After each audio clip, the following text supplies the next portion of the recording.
Thank you very much, Mel, and thank you everybody for giving your time up today. It's a real pleasure to be doing this. Murray, as Mel's just said, Public Affairs Director of JLR, and he's going to tell us about electrification. So we really are honoured because, and I've got to talk about this, haven't I? Really, we can't avoid it. The recent rebranding of Jaguar has broken the internet. It seems to have had that effect. Yeah, Yes, absolutely. and been mixed reviews. So look, why don't we get that out of the way first, and tell me why it's so important to do this, why it's been so radical, and what you're going to do about your existing customer base.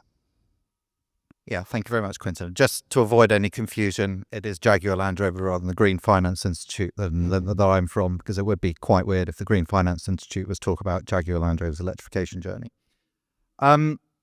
So I think it's fair to say Jaguar hasn't really hit the mark over a number of years, and over the years we've attempted some directions of the business, particularly around trying to play in the space that Audi, BMW, and Mercedes are playing in the sort of premium car market, and that just hasn't worked for a variety of different reasons. So it became apparent about 4 years ago that we needed to do something radically different to relaunch the brand. And so you sort of look at the environment around you, and you sort of analyze the factors and say and look at our industrial footprint as well, and what we have capacities to do and build, and the heritage of the brand, which may surprise some of you when we say the heritage of the brand and what we've just come out with. But bear with me on that one. And you start to have a look at where you can be successful and where those market opportunities are. And one of the first inputs was that the world is going electric. There was no debate about that out there. The only real debate is how quickly we can do that and carry the consumer with us. But the next step in passenger transportation is electric, full stop. And so that's your sort of first building point in there.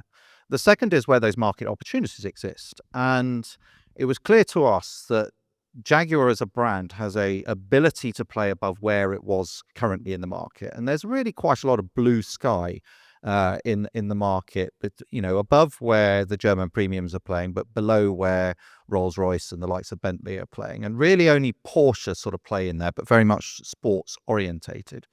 So we selected that segment, and then you start to look at your demographics and you build that picture. And this sort of comes back to your point of where your current customers are. The unfortunate thing with the Jaguar current customers when it comes to building a business of the future is that they are absolutely and rightly wedded to what Jaguar used to be. Some of those incredible moments in Jaguar's history where it did exactly what we are talking about now. And this is where the heritage comes into it. It copied nothing else out there. It forged its own path. It didn't look left. It didn't look right. It looked to what it wanted to do and made its mark in there. And so when you look at that in relation to our current client customers, unfortunately, the Venn diagram between electrification and the interest of our current customers is probably all sat in this room at the moment. And that's just not really big enough to sustain a future business. So we then start to look at who those demographics are that are going to be in that market, in that affluent space, thinking differently, being bold, and they tend to be younger in there, and they tend to be involved themselves into the art scenes and the sort of emerging music scenes and things like that. So you start to see where your brand identity can come on. And probably the last thing I'll say about it is that your association with the current brand icons and things like that, most people go, yeah, it was my dad's car. And that resonates with everybody, and we need to break that if we're going to be successful in the future. And so there is a lot of emotion in what we've done, but we have backed ourselves in doing that, and we needed to break that mold of it's your dad's car if we're going to be successful into the future. And in a way, there's a lot of negativity out there about that initial brand reveal in there. I would like to probably say most of the negative comments come from people that we're not aiming to sell the car to anyway. But what has absolutely happened on 2nd of December in Miami, when we pulled the covers off the concept car, 10 times more people will be watching it than they were before. And then the car can speak for itself. And then you can make up your mind really on what we're doing in there. And we're happy to stand by our work there.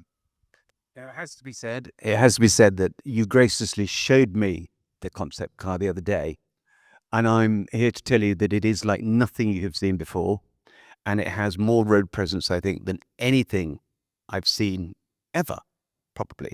And it will, again, polarize opinion, but it is a wonderfully strong, bold, just, energetic statement of the future of electrification. So, watch, because you will be bowled over by I was, and everybody who was with me said the same thing. Let's just move on to this thing you said a moment ago about the future as an OEM is electric. Now, when you listen to the tirade of misinformation and disinformation from various sources, and we've all seen it, heard it, read it. For an OEM like you to say, look, there is no doubt that is where the future lies. Tell us why you are so certain of that. The certainty comes from some really basic analysis. You accept first and foremost that we need to do something radically different to avoid a climate crisis, or avoid the worst effects of a climate crisis, because I think sadly we are beyond the point that the world won't change, and so we need to limit the impact of that change. We're in that territory now. So you start first and foremost with that point of view. And then you look at the timeline and the remaining carbon available to you. So previous speakers talked about science-based targets and things like that. We did our own analysis. In fact, we were the first manufacturer in the globe to set Scope 3 emissions targets for science-based targets. And that gave us the trajectory that we need to do it. And then you look at the available technologies that are out there. So there's a lot of clamour inside JLR about hydrogen in there, for instance, which is really, I would say, the only other viable from a pure technologically application point of view to electrification. And our engineers love hydrogen because, it works in the car. The sad reality is there's no ecosystem for it to fit into. So, how many people are going to buy a hydrogen vehicle that's tethered to the 7 petrol stations in the UK? None of them. That's not what they buy a car for. So you really then land with, well, we have an apparent solution in batteries. It's an evolving technology. We get it. They will increasingly get better. That's no real different to the internal combustion engine either, though. That will increasingly and has increasingly got better with more fuel economy and things like that. So that sort of gets you to that inescapable objective that if you're going to decarbonize, and nobody sat round our board table wants to pass on a future for their children, and so that is a powerful driving force in our business. All of our employees are 100% behind it. We see the legacy that we want to deliver to the world. Then the inescapable conclusion is electrification is the only way. But there are some OEMs who are perhaps not as evangelistic about electrification as you. I don't think they're so far removed from where we are. So I was one of the few that sat in the government meeting yesterday in there, and I don't think I'm breaking any confidence to say there were absolutely nobody in that meeting that asked for a weakening of the ambition levels. Everybody is 100% aligned on the direction. The challenge is demand. Demand hasn't met the targets. So we need to work collectively on that demand, and that really is the message for government. And that message apparently was really understood, that the government accepted that the previous strategy of just using the stick approach had only got us so far, and it fell short of the targets. And we need to blend stick and carrot, particularly focused around the consumer, to help them make those choices. So what sort of incentives, presumably you're talking about, do you think we should get government to offer to the private sector? I think the fleet's been fine, but private buyers need to have some form of incentive, don't they? The fleet has driven market adoption so far. The concern is it's saturated now in this year. You know, manufacturers have pushed into those channels. You know, you've got to push into the channels that are accepting of what you're looking for. Ultimately, the buyer has the ultimate decision on whether they're going to buy or not. So I talk about a compelling picture rather than incentives in their own right, because I think incentives do make a picture of that. You know, we signed your letter on VAT normalization across charging to make sure, you know, people with driveways are not stuck at 20% VAT. And you were one of the first, which was great. You know, we have an inescapable conundrum that this technology is more expensive than the outgoing technology. And whilst the overall running cost will be better, not everybody can get over that initial hurdle. So what is it that helps the private buyer get over that hurdle? I think we were all collectively really disappointed to see, you know, the Chancellor take a not look at the fuel duty on there. You know, in one stroke we could have paid for all of the incentives in there on the fuel duty. So, you know, one of the big things that would raise those differentials was Dodge. So we're looking at things like that would certainly help. But it's not just the incentives picture as well. It's the landscape and the ecosystem that is provided. You know, the charge point operators can only work with the built environments that they can put their equipment in. So how do we make those owners of those built environment get it easier for them to get in, get a better experience in there, rather than just converting parking spaces into charge bays? How do we deliver a forecourt experience? Because this is the future of, you know, passenger car transportation. So we should be acting now like this is the sole source in the future to do that. And I just don't think we're doing that yet. So that begs the question, as an early EV proponent, JLR, you've got an opportunity to shape the narrative, haven't you? You could say and do more. Now, I know OEMs don't normally do this, but let me put you on the spot here, Murray. It's an opportunity for Jaguar to actually be one of the preeminent voices in electrification and influence potentially government policy and the whole landscape of how we charge, where we charge, grid connections, planning information, all that sort of thing. Would you be interested in being a voice like that? Because we would really love to hear this. I mean, we are certainly interested, and we are certainly playing that role in private. I think where it becomes a little bit tricky for Jaguar Land Rover to be the sole voice, especially when you talk about incentives, you cannot escape that we sell Range Rovers. Yeah. And you know, the Range Rover owner saying we need more incentives is a little bit tone deaf. It's not a good look. Agreed. It's not a good look. So we do need to sort of, and by the way, we're not expecting to get incentives for Range Rover, and it's just for the avoidance of doubt in there. So we do need to be a little bit nuanced about how we do that, but absolutely, we recognise the position in the UK that we are a significant employer and a significant contributor into the UK economy, and therefore we should play our part in making sure, in the right way, in the right tone, that we are absolutely playing into that narrative and helping shape the future. And become an EV champion and cheerleader. Yeah, absolutely, and it's sometimes a little bit of a curious picture for us, because if you look at our current car range, a lot of criticism that we get is you're a little bit late to the party, aren't you? The challenge is we're not a particularly big car company. Although we're huge in the UK, we're a relative minnow in the world, and therefore our timing onto the market has to be absolutely spot on. We can't what you call dual cycle cars, so we can't have a Velar sat alongside an electric Velar because we just don't have the production capacity or the investment capability to do that. So we need to take the Velar out of service and have 100% EV Velar. And that's got to be timed at a point in the future that it's going to sell in enough quantities that makes it a viable business proposition. So fundamentally quite different to some of the bigger players and how they will approach it. But if you're inside JLR, there is nothing else that is going on inside our business. Everybody is working on electrification. You know, there is no question that we are all in this. We have £18 billion to invest over the next 5 years. 99% of that is in electrification.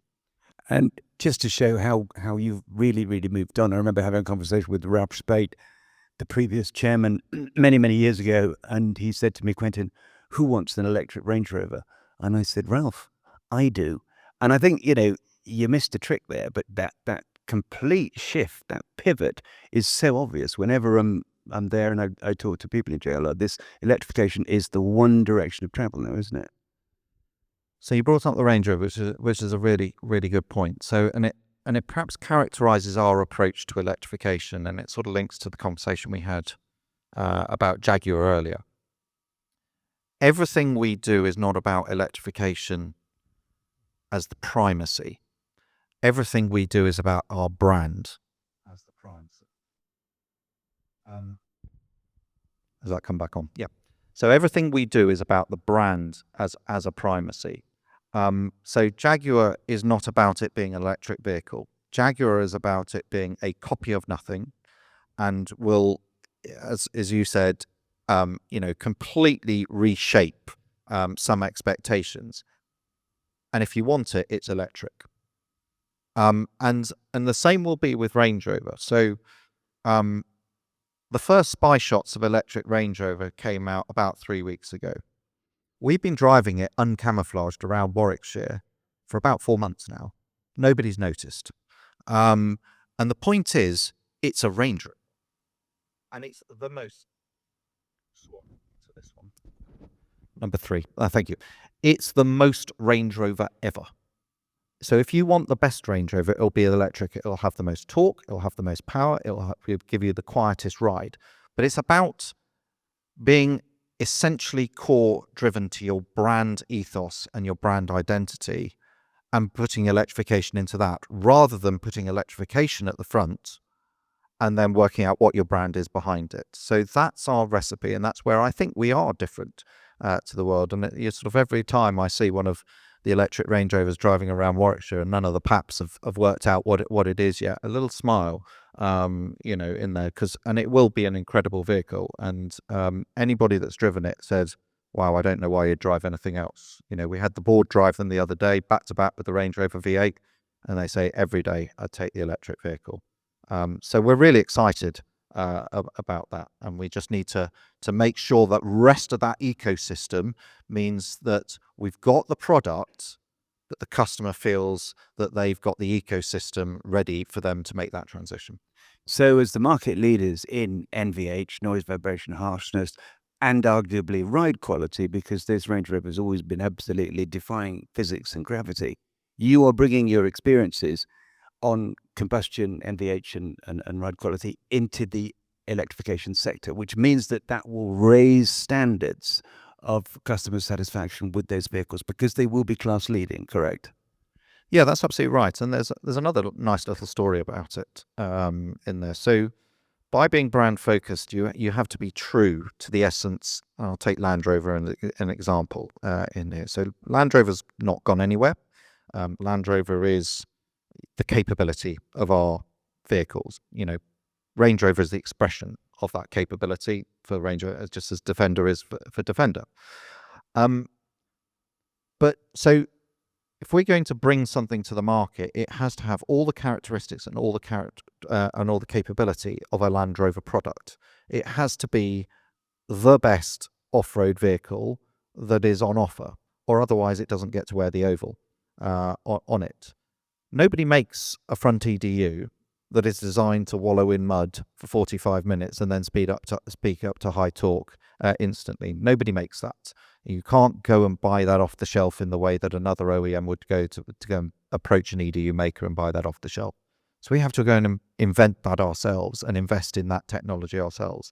But it's an absolute example of, being brand focused and delivering that compelling story to the customer that says, I'm into your brand and I'm going to go with you on electrification as well. So let's just talk about some technology. You've got 3 electric-only Jaguar models now, yep.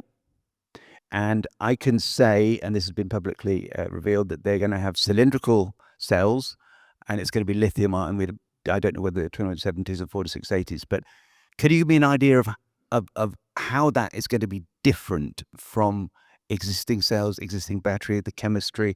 Why is it going to be better? Because you've got 430 EPA mile range. Yes, well, Yeah. 400 is the magic number we're looking to achieve. We think that is where you start to engineer out supposed range anxiety or charging anxiety, whichever way you want to lean it. I mean, just as an anecdote, that's not a very elegant engineering solution. Is to range your way out of an anxiety in there, but we are where we are at the moment until we get that sort of footprint around the world that means that we can start to reduce battery sizing in there. The technology was a long debate inside JLR, and it essentially came down to a number of different factors. The first was, we require a lot of torque and instantaneous power delivery to get those characteristics of the brand in there. That technology was one of those that did it in there. The second, and as compelling, it needed to figure with circularity. We needed to be able to get at those batteries after their life, recover them, and reintroduce them in the supply chain. That technology is far simpler to be able to do that. So whilst the initial impact of that technology is not quite as advantageous as something like LFP, the recyclability of that, as far as we are aware today, is significantly easier than LFP. So at the point that we're starting to procure that, we can see a better line of sight for circularity into the future than we could with other technologies. And you're doing that at UK BIC, aren't you, now, just down the road from here, with the possibility of repurposing old I-Pace and scrap I-Pace batteries as well? Yeah, so a bit of work with the UK BIC on that emerging sort of sector, and that's a real win. If we manage to get that recyclability story done, we start to unlock the value in our battery packs. If we start to unlock the value in our battery packs, that has a trickle through effect on insurance, because a total write-off is now less because the value of the battery is more. So they don't need to take such a punt on the premiums. And it also protects the residual values of the car, and which means you get better finance on it. So, there's a lot of work in the recyclability that has a significant upstream benefit on the initial purchase of the vehicle as well, and the ownership of the vehicle. So we need to get after that as a country a lot better, because then that will also help that overall adoption picture. The other people that we're working with is our technology partner Agratas, the Somerset Gigafactory. They are just about to open a technology centre where they will also work on the next level of technology as well, to make sure that we are looking end to end across the entire life cycle of that battery, rather than just the initial production and use phase in there. And is it possible, Murray, that if we get this right as a country and as an industry, that we could repurpose the critical minerals that are already here in the battery packs and create this closed loop? So you in Somerset and Agratas will be making the batteries using black mass and materials from previous EVs, so we don't have to get it from China. Yeah, I mean, that's absolutely the aim, and it makes economic sense to do it that way. Some of these materials are, the provenance of them, we need to really look very carefully at that and make sure we're ethically sourcing. So the more that you can do to use the material already in existence, it's a no-brainer. We've got to do that. So, circularity is one of those sort of measures that we use at those initial sort of concept phases that we're looking at, and we're building the business case in the future. Is what does a circularity picture look like in that? And then I don't want to sort of step on the previous thing, but there's also regulation that's driving that as well, from the EU in particular, and the use of recycled content in batteries. And we're expecting, I think that was transcribed across anyway into the Rules of UK. origin in 2027. And there's rules of origin as well, yes. Yeah. So it's possible that by 2029, 2030, you will be all up and running with a completely new range of electrified product. What would you like to see in terms of charging infrastructure? I mean, how will your buyers, how will they charge their cars? Because you've benchmarked them as wealthy, young. Are they going to be charging at grid serve? There's different answers depending on what perspective you look at it. So if I answer first from a JLR point of view, and then I go from an industry point of view, and an industry matters because our customers are not going to buy against the sentiment of a market.